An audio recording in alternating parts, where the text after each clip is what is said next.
right, between Kevin Durant and Steph Curry. And honestly, I don't know how you would have, but you missed a classic. The Warriors, they were down 2. 3.3 seconds left here.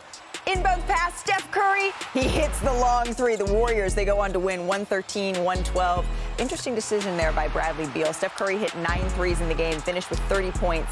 Don't look now. Golden State has won 6 of their last 7. In this game, I know Janae's just like champing at the bit. It had a little bit of everything, right? Steph was sensational. Of course, we had the Draymond, Nurkic back and forth that went into the postseason comments. Klay Thompson, yeah, once again on the bench for the majority of the closing minutes. What did you learn about Golden State in this one? Well, we didn't learn. We were reminded that Steph Curry is just that dude. He is just something special. He truly is the greatest shooter God has ever created. And just showed it again last night. His leadership, his greatness for the moment, gravitating to the moment. We saw that. We saw a Klay Thompson that obviously Steve Kerr has lost faith in terms of playing him in the fourth quarter, which is a devastating thing. Kuminga has really elevated his level of play. We got to give props where props is due. I want to say this on national television because I am a person that is incredibly fond of Draymond Green.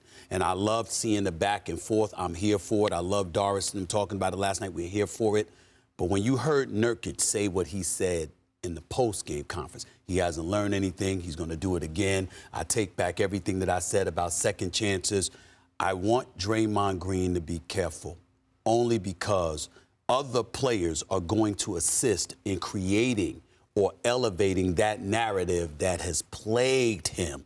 You can compete, you can go after it, but in the same breath, be very careful, because the second any kind of slip-up happens again, the hammer's zero tolerance. Down. Yeah. It's zero tolerance, and I don't want to see that happen to him. Yeah. And this is it's underscored even more because Stephen A. Look, we know that Klay Thompson has been the second most important player in that whole outfit for years. But look, to be fair to Klay, the injuries that rob you of that greatness, we've seen Klay's not the first player that's happened to. He's the current one. Right. That means Draymond Green's importance to that team is greater. Yes. Because he's the second, not second best. Kuminga, second most important. I mean, Kuminga's the second best player, but Draymond Green is so important. And we saw that last night. Defensively, who is it on Kevin Durant that prevents the catch from even happening and KD from even getting off a shot? Yep. Draymond Green, back in that usual role if he's out there and not involved in these antics. So Draymond Green, again, has to be that person. Kuminga has elevated. It's going to be interesting to see what the Warriors can do. What is it, 7 out of 10 also they've won? 7 out of 10, and it's interesting. And the losses were like overtime and 1 by point. By 1 point, overtime. Yeah. But I'm looking, Chiney, at they have the 4th easiest remaining schedule. Ooh. Climbing up, though, is hard. Timberwolves, Clippers, Nuggets, Thunder, Kings, Suns, Pelicans, Mavs, Lakers all sit above them in 10th. Where can they go? The West is stacked. They can get into the play-in and hopefully try to find some of that Miami Heat magic, but I just don't think it's there. Based off of the best contenders in the West, the Clippers, the Nuggets, and all of those teams that have gotten better. You're absolutely right, Michael Wilbon. Draymond Green, what we saw yesterday and witnessed over the time he's been back, is the second most important Golden State Warrior to this team right now. What he was able to do, not only facilitating, the big question was, how are they going to put all the pieces back together? Finally, they're all here. And him being able to distribute to Steph. Like, he's looking at the rim, but instead decides to go to Steph in like a millisecond, and Steph is able to shoot the ball. Kuminga, the reason why he's had his resurgence, 20 points over the last 10 or so games, is because Draymond is committed to treating him like a center. This guy is slashing. He's throwing lobs. It's Lob City in the Bay when Draymond's out there. And then on top of it, Gary Payton being back helps as well. Huge. So they found a little bit more of what they had lost for so much of the season, and it centers on Draymond. And I want to say, Stephen A., you're absolutely correct.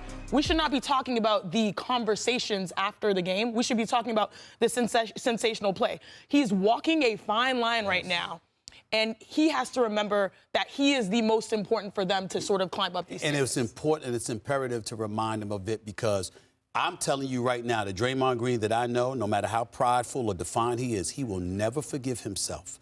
As you watch Kuminga ascend, as you see the return of Gary Payton II, as you watch Steph Curry continue to put his greatness on display, Then we get to sit back. Remember, the Klay Thompson that we're talking about, shooting a career low 41%. There's a whole bunch of dudes in the league that wish they were shooting 41%. He shoots 37%, a career worst, from three-point range this season. There's plenty of dudes in the league that wish they could shoot 37% from three-point range. So you have to believe that somehow, some way, Klay will find something. Klay, Steph, Kuminga, Gary Payton, if you are Draymond Green and you do what you're doing, elevating them defensively, their playmaking ability and what have you, and then you find yourself walking that thin line and you get yourself suspended again, he will never forgive himself, and they will never forgive him if that happens again. Please be careful. Draymond's playing, though, like he knows that. Like, even when he was doing the too small and the going back and forth with Nurkic. He wasn't one that did it first. Yeah. That's true.